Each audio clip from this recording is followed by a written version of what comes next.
Oi, pessoal. Há 2 aulas atrás, nós falamos sobre os processos de fecundação e fertilização e como esses processos culminam na formação do zigoto, que é o início da vida de uma nova planta. O que nós vamos ver então nessa aula é o desenvolvimento embrionário e a formação da semente. A semente é o produto final da reprodução sexuada. Muita gente acha que a semente é uma estrutura morta porque a gente não consegue perceber claramente muita atividade dentro da semente. E, no entanto, a semente é uma estrutura viva. Se você privar ela de oxigênio ou então submeter a altas temperaturas, etc., a semente não vai mais germinar porque ela vai morrer porque é uma estrutura viva. O que acontece é simplesmente que o embrião está numa taxa metabólica muito baixa, mas mesmo assim essa taxa metabólica pode ser medida. Muitas pessoas leigas acham que a vida da nova planta começa com a germinação da semente, porque nós humanos nos acostumamos a comemorar a data do nosso aniversário na data do nosso nascimento. E, no entanto, no caso de humanos, a concepção aconteceu 9 meses atrás e as sementes, dependendo da espécie, o processo de fecundação e fertilização também pode ter acontecido alguns meses antes da semente ser liberada para o meio ambiente.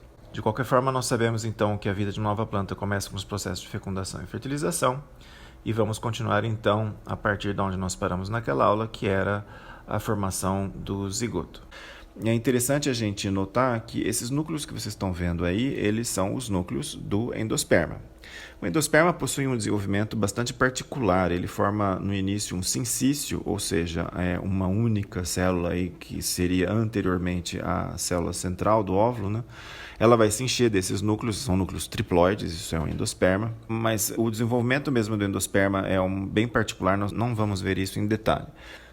Nessa imagem que vocês veem é a primeira divisão do embrião. Essa é a primeira divisão, é extremamente importante porque ela divide o zigoto em 2 células com destinos bastante diferentes. A célula apical vai formar o que a gente chama de embrião propriamente dito, e a célula basal vai formar o suspensor.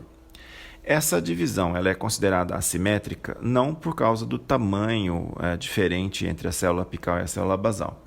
Nós consideramos essa uma divisão assimétrica porque ela separa destinos celulares diferentes. Em algumas espécies, essa divisão vai separar em 2 células de tamanhos e volumes muito semelhantes, mas mesmo assim a gente continua chamando essa divisão de divisão assimétrica. Então lembrem-se, a gente chama essa divisão, a primeira divisão do zigoto, de divisão assimétrica, não porque ela separa células de tamanhos diferentes, mas sim porque ela separa células de destinos celulares diferentes. Uma célula, que é a célula apical, vai se diferenciar no embrião propriamente dito, e a célula basal vai se diferenciar no suspensor. A partir dessa divisão, em que então eu atribuo a identidade dessa célula basal ao suspensor, o suspensor vai só se dividir de forma perpendicular ao maior eixo. Então ele vai manter uma única linha de células. No final, o suspensor vai ter umas 8 células, mais ou menos, em Arabidopsis. E nós não contamos essas divisões celulares. Portanto, nessa imagem que vocês estão vendo aí, isso é uma imagem de microscopia confocal. Esse zigoto já sofreu a primeira divisão, que é essa célula amarela, apesar dele ter também 2 células do suspensor. Nós dizemos que isso é um embrião de uma única célula, que é o que conta é a célula do embrião propriamente dito, tá certo? Como isso é uma imagem confocal, nós conseguimos fazer um filme. Então, vocês têm uma visão tridimensional do zigoto. A segunda divisão do zigoto vai então produzir 2 células na parte apical do embrião propriamente dito. Então, essa imagem que vocês estão vendo é a segunda ou a terceira divisão, porque a terceira divisão ela é paralela aí à tela. Então, esse embrião poderia ter 2 células do embrião propriamente dito, como vocês estão vendo aí, mas após a terceira divisão seriam 4 células. Essas 2 outras células estariam atrás dessas 2 células da porção aí apical do embrião que vocês estão vendo. Tá? Então, na microscopia confocal, é essa imagem que vocês têm. Dá para ver aí o embrião, a parte amarela, né, que é o embrião propriamente dito, tem 4 células. Vejam que o suspensor já tem mais células aí, né? A quarta divisão celular é a que separa pela primeira vez o embrião propriamente dito em 2 terços. Nós chamamos de terço porque o terceiro terço seria o suspensor, né? Que a gente não conta. Então vocês estão vendo que aí pela primeira vez tem a parte de cima, que é o terço superior, e a parte de baixo do embrião propriamente dito. Então pela primeira vez nós temos células que não tocam o suspensor, que são as células do terço superior, e as células do terço inferior tocam o suspensor. Notem também que a célula mais terminal ou mais apical do suspensor começa a assumir uma forma um pouco diferente. Tem aquele ombrozinho ali que liga o suspensor no embrião propriamente dito. Essa célula agora recebe o nome especial de hipófise. A hipófise é a única contribuição que o suspensor dá para a formação do embrião. E é uma contribuição importante, porque a hipófise vai formar o meristema apical radicular. Então é uma grande contribuição e é a única célula que o suspensor contribui com a formação do embrião. Então, nessa imagem de confocal, vocês estão vendo aí as células em amarelo, são as células do embrião propriamente dito. As células do terço superior foram retiradas para a gente conseguir ver, então, as 4 células do terço inferior. E essa célula em verde é a célula da hipófise. E aqui nós temos, então, a quinta e última divisão. Nós contamos as divisões até a quinta divisão. Na verdade, vocês estão percebendo que a gente chama de quinta divisão, mas na verdade são 8 divisões, né? Porque as 8 células do embrião vão sofrer aí essa divisão tangencial, que é a quinta divisão, para separação agora, então, pela primeira vez de lado de dentro e lado de fora do embrião. Então, com esta divisão, nós temos células que tocam o endosperma, o exterior da célula, que são as células agora que a gente chama de protoderme, são as células da epiderme embrionária, e as células do interior do embrião que não tocam mais ou não se comunicam mais com o endosperma. Então, essa quinta divisão é a divisão que confere a formação do primeiro tecido da planta. Então, o primeiro tecido a ser formado na planta é a epiderme, na sua forma embrionária, que a gente chama de protoderme. Notem, a hipófise também é visível aí já, obviamente, nesse embrião. Vocês estão vendo lá embaixo a hipófise em verde, mas o que é importante vocês notarem aqui são as células em azul. De novo, o terço superior do embrião foi retirado para a gente conseguir olhar com mais detalhe a parte do interior. Vocês estão vendo que as células que estão em azul, elas só vão sofrer divisões agora periclinais, ou seja, existe uma célula em amarelo lá dentro que toca 2 células azuis. Essas 2 células azuis já foram produzidas por divisão anticlinal da protoderme. Então, a partir desse instante, a protoderme, que é esse novo tecido, a epiderme embrionária, ela só vai sofrer divisões anticlinais, ou seja, para preservar o número de células da epiderme, que geralmente, pelo menos em Arabidopsis, é apenas uma única camada de células.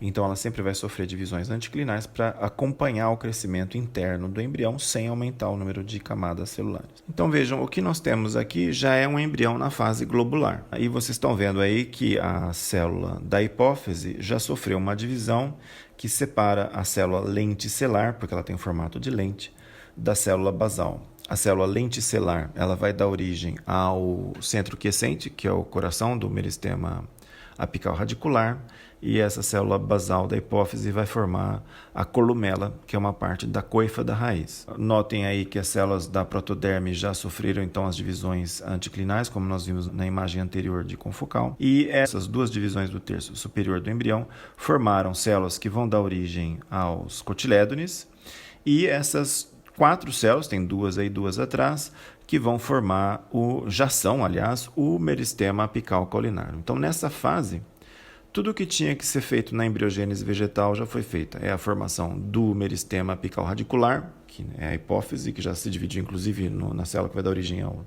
centro quiescente, e meristema caulinar, que já são aí essas 4 células. Outros tecidos do embrião também já estão diferenciados aí. Estas células, vocês estão vendo, são as células que correspondem ao sistema córtex e endoderme, então sistema de preenchimento, tecidos de preenchimento, e os tecidos internos, que são os tecidos provasculares. Então, tudo que tinha que acontecer no embrião aí já aconteceu. Nas fases posteriores, o que a gente vai ver são as divisões para aumentar o tamanho aí dos cotilédones. Essas divisões vão dar origem aos cotilédones. Lembre-se, a Arabidopsis é uma dicotiledônia, portanto vão ser 2 cotilédones. E mais ou menos nessa fase é o limite que a gente tem, que a microscopia confocal consegue analisar esses tecidos. Então, depois disso, o embrião fica grande demais para o microscópio confocal conseguir, para o laser, né, penetrar e conseguir fazer as imagens internas. Então, aí, na microscopia de luz tradicional, com quartzo histológico, nós estamos vendo aí que os cotilédones continuam, então, se desenvolvendo e, a partir, então, deste ponto, tudo que a gente tinha que fazer já, em termos de embriogênese já está feito. a formação então dos dois meristemas, que estão em verde, meristema caulinar e meristema radicular. Depois dessa fase vem a gente chama daquela fase de coração, né? O embrião tinha uma fase de coração, e esta é a fase de torpedo. O embrião tem essa forma que parece um torpedinho. Então, a partir dessa fase, o que acontece é o acúmulo de reservas nos cotilédones. Lembrem-se que endosperma aí quase não existe mais. Na semente madura de dicotiledôneas não existe endosperma, né? A reserva é sempre nos cotilédones ou no corpo do próprio embrião. Só monocotiledôneas, principalmente gramíneas, é que tem a reserva acumulada na semente madura no endosperma, né? Notem aí que então essa é a semente madura de Arabidopsis. Esse encurvamento do embrião, ele é devido à lignificação da testa da semente. Então a casca, vamos dizer assim, da semente endurece mais rápido do que o embrião se desenvolve. Então o embrião acaba tendo que se contorcer para ficar dentro desse espaço limitado aí da semente. Notem então aí que na semente madura nós conseguimos distinguir o meristema apical caulinar e o meristema apical radicular. Nessa imagem então o que vocês estão vendo é uma semente madura de Arabidopsis, e essa estrutura que vocês estão vendo aí metálica não é uma caneta, isso é a ponta de um alfinete. A semente de Arabidopsis tem um tamanho muito pequeno, mas obviamente existem outras sementes maiores do que essa. Por exemplo, semente de cevada tem aí cerca de 10 milímetros de comprimento, mas existem diferenças importantes que nós precisamos revisar entre as sementes de dicotiledôneas e de monocotiledôneas. É preciso lembrar que após o desenvolvimento total do embrião de Arabidopsis, o endosperma é totalmente consumido. Então, uma semente madura de Arabidopsis ou de qualquer outra dicotiledônea não tem endosperma. As reservas dessas sementes são armazenadas nos cotilédones. Então, soja, amendoim, nós consumimos as sementes porque existe o armazenamento, por exemplo, de óleo nesses dois casos, ou de proteína nos cotilédones. E essa é a reserva que o embrião vai utilizar futuramente durante a germinação. Já nas sementes de monocotiledôneas, que é o caso, por exemplo, da cevada que eu acabei de mostrar, a reserva está no endosperma. Então, o endosperma ele é persistente nas sementes de monocotiledôneas, então as sementes maduras de monocotiledôneas contêm endosperma, enquanto ele é inexistente nas sementes de dicotiledôneas. As sementes de cotiledôneas, a reserva é armazenada nos cotilédones. Vamos dar uma olhada no que nós chamamos de sementes recalcitrantes. Vocês viram que no final do desenvolvimento embrionário em Arabidopsis, o que acontece é que o embrião entra numa fase de dormência, em que existe dissecação, existe perda de água da semente, e o embrião entra numa fase de estase, que a gente diz, ou seja, todo o metabolismo é reduzido ao mínimo, a semente ainda está viva, ainda consome oxigênio, ainda faz um metabolismo, mas o metabolismo é muito lento. Existem algumas sementes em que esse metabolismo não fica mais lento e não há perda de água, em que os embriões continuam ativos durante essa fase de dispersão da semente, e isso a gente chama de sementes recalcitrantes. Isso quer dizer que essas sementes têm uma viabilidade muito curta. Essa dispersão das sementes deve ser feita de forma rápida, porque senão o embrião que está dentro da semente acaba morrendo. Isso é muito comum, principalmente na família Euphorbiaceae, a qual pertence a seringueira, a mamona e outras espécies. Então, sementes recalcitrantes são aquelas cujo embrião não entra em dormência e elas perdem a viabilidade muito rápido.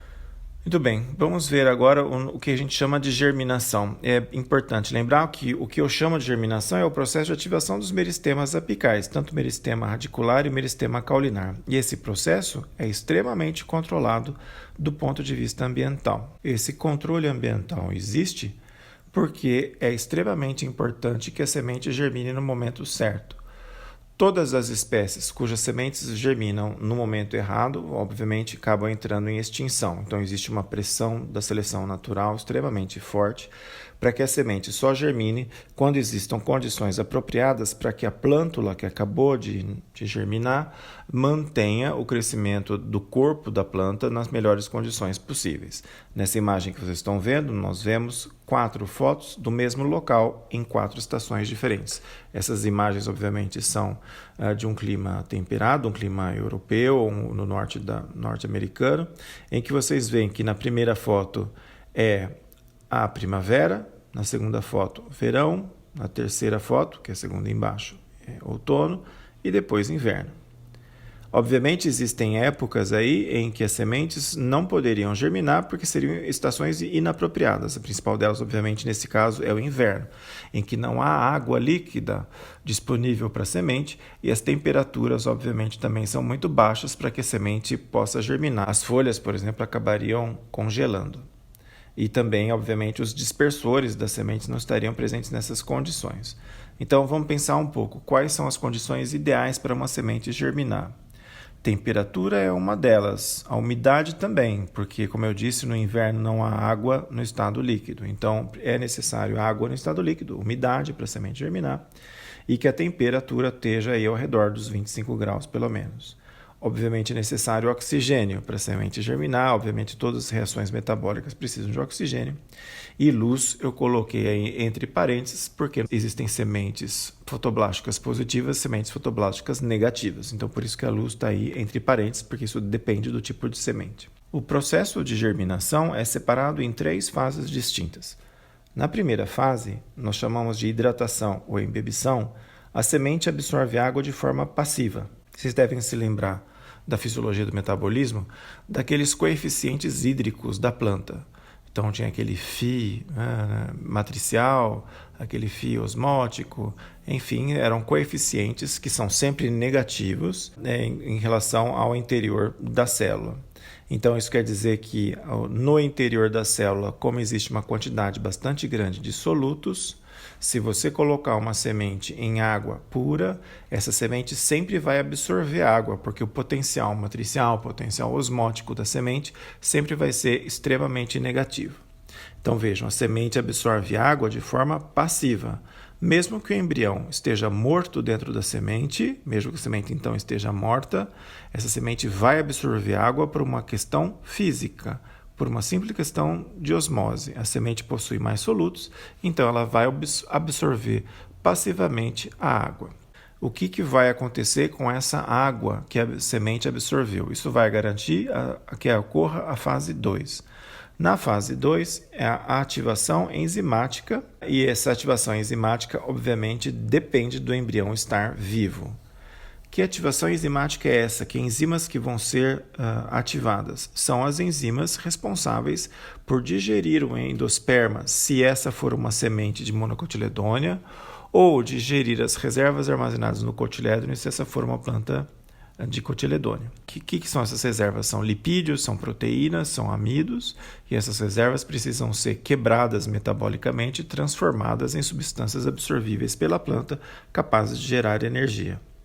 Então, essa segunda fase utiliza a água absorvida na fase 1 para iniciar o processo de geração de energia por digestão das reservas da semente. Lembrem-se que essa fase é induzida por giberelinas, é reprimida por ABA, o ácido abscísico. Então, as giberelinas vão acabar induzindo essas enzimas, amilase, proteases ou lipases, dependendo do tipo de reserva, para iniciar a degradação dessas substâncias e gerar energia. Muito bem, uma vez que essas energias então foram geradas pela digestão dessas reservas, essa energia é utilizada para a protusão da radícula, para que ocorra divisão celular no meristema apical radicular. Então, dos 2 meristemas, apical radicular e apical caulinar, geralmente, 99,9% dos casos, é ativado primeiro o meristema radicular.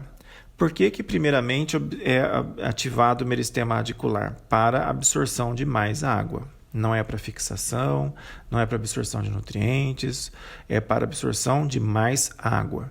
Lembram-se que ainda existe bastante reserva nos cotilédones, se for uma dicotiledônia, ou no endosperma, se for um monocóte, e é necessária uma quantidade razoável de água para que essas reações químicas de degradação ou de quebra das reservas aconteça. Então, a primeira função da raiz, assim que ela originar, é a absorção de mais água. Então, nós consideramos o momento em que há o que a gente chama de protrusão da radícula, ou seja, o surgimento da raiz, como a conclusão da germinação. A germinação acabou. Isso é o final da fase 3. Essa é uma imagem em microscopia eletrônica de varredura de uma semente de Arabidopsis na fase 3, na fase de germinação. Vejam aí, então, a radícula já protrudiu, a radícula já apareceu. Então, essa radícula terá a função de absorver mais água para que haja continuidade dos processos metabólicos de digestão das reservas. Essa já é uma imagem de uma planta de Arabidopsis de 5 dias de idade e esse é o momento em que vai iniciar ainda a ativação do meristema apical caulinar. Vejam que a radícula já está bem grandinha, mas ainda não existe nenhuma folhinha, o meristema apical caulinar ainda não foi ativado. Só então para lembrar que existe aí um intervalo entre a ativação do meristema apical radicular, que é o primeiro a ser ativado, e depois o meristema apical caulinar. Vamos falar um pouquinho sobre dormência. Obviamente, todas as sementes entram numa fase limitada de dormência. Essa dormência é necessária para que a semente possa ser dispersa. A semente não pode germinar no corpo da mãe, porque senão competiria por espaço, por nutrientes, por luz com a planta mãe. No entanto, existem sementes cuja dormência é prolongada. Então, geralmente, esse termo dormência, a semente está dormente, é usado apenas para aquelas sementes em que, mesmo quando existem condições ideais, a semente acaba não germinando. Quais são as razões para a dormência? Existem condições físicas ou razões físicas para que a semente fique em dormência e condições químicas. As condições bioquímicas geralmente dizem respeito à produção de substâncias pela própria semente ou pela planta-mãe que inibem a germinação. Muitas vezes as sementes podem conter mucilagens ou arilos, que são estruturas que envolvem a semente e que podem ter, então, substâncias que inibem a germinação do embrião antes que essa semente seja dispersa. Se nós quisermos artificialmente germinar essas sementes, a solução seria uma remoção física do arilo ou dessa mucilagem, ou uma remoção química tratando com um ácido forte, uma base forte, por um pouco período de tempo, em que ocorreria então a remoção dessa mucilagem do arilo sem danificar a semente. Ou o que acontece na natureza é a remoção por fermentação. Quando esses frutos caem no chão e apodrecem, os micro-organismos do solo vão se encarregar de destruir essas substâncias, os arilos ou então as mucilagens, e a semente vai acabar germinando. Ou o que pode acontecer também, os animais, principalmente mamíferos, que comem esses frutos, vão digerir parcialmente o arilo ou a mucilagem e a semente vai ficar livre das estruturas quando ela for então devolvida para a natureza. As condições físicas geralmente vão impedir que a fase 1 da germinação ocorra. Qual era a fase 1? É a fase de embebição, é a fase de absorção de água. Isso acontece passivamente. Então, às vezes, existem barreiras físicas na semente que impedem essa germinação. Por exemplo, existem sementes cuja estrutura da testa da semente, a gente chama de testa esse tegumento mais externo da semente, o revestimento da semente, essa testa ela é impermeável. Então, existe uma série de sementes em que essa testa é tão impermeável, essa estrutura que envolve a semente é tão impermeável, que impede que a água seja absorvida e a semente entre na fase 1. Existem bastantes sementes que são conhecidas por esse processo, amêndoa, pêssego, muitas das rosáceas, dessas frutas de que tem caroço, que a gente chama, isso acontece, é um tegumento mais espesso. Existem outras espécies cujo tegumento é mais brilhante ou existe uma película ao redor do tegumento que impede essa absorção de água. Existem processos artificiais para eliminar esse impedimento e forçar a semente a germinar, que é o processo de escarificação. Então, escarificação é uma remoção artificial feita de forma humana, existe uma intervenção humana para remoção parcial dos tegumentos e, portanto, remoção da barreira provocada pelos tegumentos para absorção de água. Então, a escarificação nada mais é do que uma remoção parcial dos tegumentos. É preciso um conhecimento da morfologia da semente para que a gente não lixe ou não vai gastar a semente do lado onde se encontra o embrião, porque, obviamente, se você, durante esse processo, destruiu o embrião, você matou a sua semente. Então, é necessário um conhecimento da anatomia da semente para que esse processo seja eficiente. Escarificação é, então, a remoção parcial dos tegumentos para permitir a entrada de água na semente. Nós temos que lembrar que essa escarificação, esse processo de remoção parcial dos tegumentos, ocorre na natureza, porque senão como é que as plantas, de pêssego, de amêndoa poderiam germinar na natureza? Então, na natureza, o que acontece é que durante a dispersão da semente, pode haver, durante o processo de dispersão, o processo de escarificação. Por exemplo, lembrem-se que alguns animais mamíferos ou aves acabam ingerindo essa semente durante o processo de dispersão. Esses animais que são os dispersores comeram o fruto e ingeriram a semente. Essas sementes vão passar pelo trato digestivo desses dispersores. Claro que no trato digestivo tem ácidos, esses ácidos vão corroer esse tegumento, então vão fazer uma remoção parcial desses tegumentos, e aí a hora que esses animais forem defecar, a semente já vai sair escarificada e adubada, com um esterco aí desse animal, e vai propiciar então a germinação das sementes. Se a semente ficar muito tempo no solo, os próprios micro-organismos presentes no solo vão iniciar o processo de degradação dos tegumentos. Então, o processo de escarificação também pode ser feito por micro-organismos do solo. Um processo bastante comum para plantas de cerrado é a escarificação feita pelo fogo. O ambiente de cerrado ele é muito propenso a raios, então a região é bastante arenosa, tem muitos minerais que acabam atraindo raios. Então, no cerrado cai muito raio e tem muito incêndio natural. E esses incêndios naturais promovem a queima parcial do tegumento da semente e acabam promovendo a escarificação. Então, o fogo é um processo natural de escarificação, principalmente em plantas nativas do cerrado. Em plantas de clima temperado, existe alternância de temperaturas. A semente, por exemplo, uma semente de lótus, uma semente de bétula, pode permanecer no solo durante décadas. E durante esse tempo todo, existe uma alternância de verão e inverno com uma amplitude muito drástica de temperatura. E essa amplitude drástica de temperatura acaba causando rachaduras no tegumento, e aí essas rachaduras vão permitir a entrada de água com a passagem de um longo tempo. Um outro aspecto necessário à germinação é a temperatura. Existem espécies, principalmente espécies de clima temperado, que necessitam perceber a passagem do inverno, que o inverno já acabou, para elas poderem germinar. Então, algumas sementes são sensíveis a baixas temperaturas.